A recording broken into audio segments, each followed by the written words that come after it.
وبرکاتہ۔ سورۃ البقرہ آیت نمبر 142۔ اعوذ باللہ السمیع العلیم من الشیطان الرجیم من ہمزہ ونفخہ ونفثہ۔ سیقول ان قریب کہیں گے، السفہاء بے وقوف، من سے الناس لوگوں، ما کس چیز نے، ولا پھیر دیا، ہم ان کو، عن سے قبلتہم ان کے قبلہ، التی وہ جو، کانوا تھے وہ، علیہا اس پر۔ قل آپ کہہ دیجئے، للہ اللہ ہی کے لیے خاص ہے، المشرق مشرق، والمغرب اور مغرب، یہدی وہ رہنمائی کرتا ہے، من جسے، یشاء وہ چاہے، الی کی طرف، صراط راستہ، مستقیم سیدھا۔ سیقول السفہاء من الناس ما ولاہم عن قبلتہم التی کانوا علیہا۔ ان قریب بے وقوف لوگوں میں سے کہیں گے، کس چیز نے ان کو پھیر دیا ان کے اس قبلہ سے جس پر یہ تھے۔ قل للہ المشرق والمغرب آپ کہہ دیجئے، مشرق و مغرب اللہ ہی کے لیے تو ہے، یہدی من یشاء الی صراط مستقیم وہ رہنمائی کرتا ہے جسے وہ چاہتا ہے سیدھے رستے کی طرف۔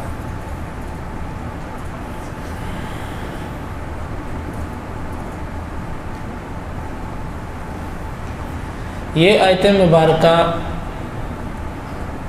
اس موقع پر اتری کہ جب اللہ کے نبی صلی اللہ علیہ وسلم اللہ سے مسلسل دعائیں کر رہے تھے ہجرت کے بعد مدینہ میں، کہ اللہ ہمارا قبلہ، بار بار اسی چیز کی طرف اپنی آرزو ظاہر کرتے تھے کہ ہمارا قبلہ بیت اللہ ہو جائے۔ 16 یا 17 ماہ بعد اللہ رب العالمین کے حکم سے اور اس کی توفیق سے آپ کے قبلے کو بدل دیا گیا۔ عصر کی نماز کا وقت تھا جس وقت قبلے کے بدلنے کا حکم آ گیا۔ اب یہ آیت مبارکہ بعض اہل علم کہتے ہیں کہ قبلے کا حکم بدلنے سے پہلے یہ آیت اتری اور حکم بعد میں آیا، یعنی کہ پہلے ہی بتا دیا کہ ان قریب بے وقوف لوگ ایسے کہیں گے جب آپ اپنا قبلہ بدل لو گے۔ تو بعض دفعہ ایک بات پہلے ہی کہہ دی جائے نا، تو بعد میں جب وہ واقعہ پیش آتا ہے تو انسان کے دل میں وہ اتنی اہمیت اختیار نہیں کرتا، وہ کہتا ہے یہ تو مجھے پہلے پتہ تھا ایسے ہونا ہے۔ اور بعض کہتے ہیں کہ نہیں، یہ آیت بعد میں اتری جب انہوں نے اعتراضات کیے، تو مضارع کا صیغہ اس لیے استعمال کیا کہ وہ مسلسل اس بات کو اپنائے ہوئے تھے، اختیار کیے ہوئے تھے، تو اس لیے کہا گویا کہ وہ کہے ہی جا رہے ہیں۔ السفہاء سفیہ ان کی جمع، بے وقوف، ایسے بے وقوف کو کہتے ہیں کہ جو جان بوجھ کر حقیقت کو ٹھکرائے، اسے حقیقت کا علم بھی ہو اور جان بوجھ کر وہ اسے ٹھکرائے، اسے بے وقوف کہتے ہیں۔ کیونکہ نادانی میں جو عمل ہوتا ہے اس میں تو انسان معذور ہوتا ہے، اصل ملامت اور مواخذہ تو اس پر ہوتا ہے جسے وہ جان بوجھ کر کرتا ہے۔ لوگوں میں سے جو بے وقوف ہیں، اس سے مراد کون ہے؟ اس سے مراد 3 اقوال ہیں مفسرین کے۔ ایک قول یہ ہے کہ اس سے مراد یہودی ہیں، کیونکہ یہودیوں کو سب سے زیادہ مشکل تھی کہ ہمارے قبلہ بیت المقدس کو کیوں چھوڑا گیا۔ دوسرا قول یہ کہ اس سے مراد مشرکین مکہ ہے، وہ کہنے لگے کہ یہ دیکھا نا اب اس کو اپنا آبائی علاقہ یاد آ گیا اور اپنے علاقے کا قبلہ اب اس کو یاد آ رہا ہے، اس نے منہ اس کی طرف کر لیا۔ چلو کوئی بات نہیں، ان قریب یہ ہمارے دین کی طرف بھی واپس آ جائے گا، جس طرح اس نے قبلہ بدل لیا یہ دین بھی بدل لے گا۔ اور یہ بھی کہتے رہے کہ یہ کیسا نبی ہے، کبھی کسی طرف منہ کرتا ہے، کبھی کسی طرف منہ کرتا ہے۔ تیسرا قول یہ کہ یہ منافقین کے بارے میں اتری، وہ یہ کہتے تھے کہ یہ کبھی ادھر کو منہ کر کے نماز پڑھتا ہے، کبھی ادھر کو کر کے پڑھتا ہے۔ اگر وہ ٹھیک تھا تو ادھر منہ کیوں کیا؟ اگر یہ ٹھیک تھا تو پہلے منہ ادھر کیوں تھا؟ درست بات تو اللہ تعالیٰ جانتا ہے، لیکن اصل یہ ہے کہ یہ عام ہے، کوئی بھی جو اعتراض کرے گا وہ بے وقوف ہے، چاہے وہ یہودی ہے، چاہے وہ مشرک ہے، چاہے وہ منافق ہے۔ تو اب آپ اس آیت سے سمجھیے کہ اللہ کے حکموں پر جو اعتراض کرے اللہ نے اسے بے وقوف کہا ہے۔ اللہ کے حکموں پر اعتراض کرنے والا بے وقوف ہوتا ہے، وہ اپنی عقل سے اعتراض کرے یا کسی اور چیز کو بنیاد بنا کر بس اللہ کی بات یا اس کے رسول کی بات جہاں پر آ جائے وہاں پر اعتراض نہیں کرنا، نہیں تو بیوقوف بن جاؤ گے۔ ما ولاہم عن قبلتہم، قبلے کو قبلہ اس لیے کہتے ہیں کہ اصل یہ لفظ نکلا ہے قابل یقابل مقابل، ایک دوسرے کے آمنے سامنے ہونا۔ تو قبلہ اس کو اس لیے کہا جاتا ہے کہ انسان نماز کے وقت اس کے سامنے ہوتا ہے اور وہ انسان کے سامنے ہوتا ہے، ایک دوسرے کے آمنے سامنے ہونے کی وجہ سے اس کو قبلہ کہہ دیا جاتا ہے۔ تو قبلے سے کس نے پھیر دیا؟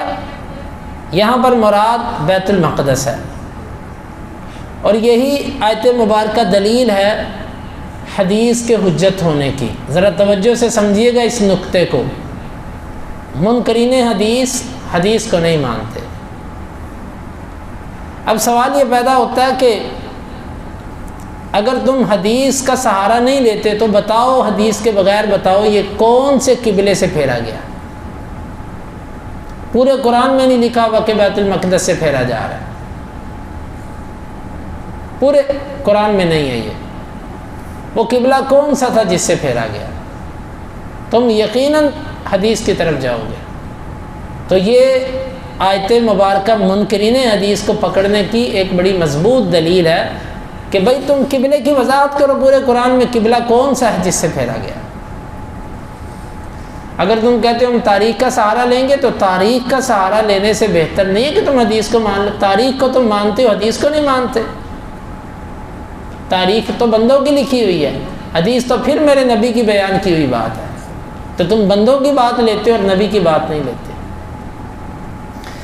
دوسری بات، وحی دو طرح کی تھی، ایک وحی وہ کہ جو قرآن مجید کی صورت میں آئی جس کو وحی مطلوب کہا جاتا ہے، جو نمازوں میں قرات کے طور پر پڑھی جاتی ہے، اور ایک وحی غیر مطلوب ہے جو نماز میں بطور قرات نہیں پڑھی جاتی، اس سے مراد حدیث ہے۔ اب سوال یہ ہے کہ جو کہتے ہیں کہ وحی صرف قرآن ہے، ہم کہتے ہیں حدیث بھی وحی ہے۔ بیت المقدس کی طرف جو آپ نے منہ کیا تھا، پورے قرآن میں دکھائیں کہ کہاں ہے اللہ کا حکم کہ بیت المقدس کی طرف منہ کرو۔ 16 سے 17 ماہ جو آپ بیت المقدس کی طرف منہ کر کے نماز پڑھتے رہے، وہ کس دلیل کی بنیاد پر تھا؟ پورے قرآن میں تو اس کا ذکر نہیں ہے، تو اس کا مطلب ہے کہ اس کا ذکر حدیث میں ہے۔ تو معلوم ہوا کہ کچھ ایسی وحی بھی ہے جو قرآن کے علاوہ اللہ کے نبی پر اترتی تھی اور آپ اس کو حدیث سے تعبیر کرتے تھے، اور آپ کو بتایا جاتا تھا کہ یہ قرآن کا حصہ ہے اور یہ قرآن کا حصہ نہیں ہے۔ چنانچہ یہ دلیل ہے کہ وحی دو طرح کی آپ پر اترتی رہی۔ تو لہٰذا یہ بات کرنے کا مقصد یہ ہے کہ خالی کوئی بندہ یہ دعویٰ کرتا ہے جی میں قرآن کو مانتا ہوں لہٰذا میں وحی کا قائل ہوں، تو حدیث کو نہیں مانتا کیونکہ وہ وحی نہیں ہے، نہیں، بلکہ جو حدیث کو نہیں مانتا وہ بھی وحی کا منکر ہے۔ جس طرح ایک آیت کا منکر پورے قرآن کا منکر شمار کیا جاتا ہے، اسی طرح ایک حدیث کا منکر بھی قرآن اور حدیث کا منکر شمار کیا جائے گا۔ تو یہ دونوں کے ساتھ ہے، خالی ایک کے ساتھ نہیں۔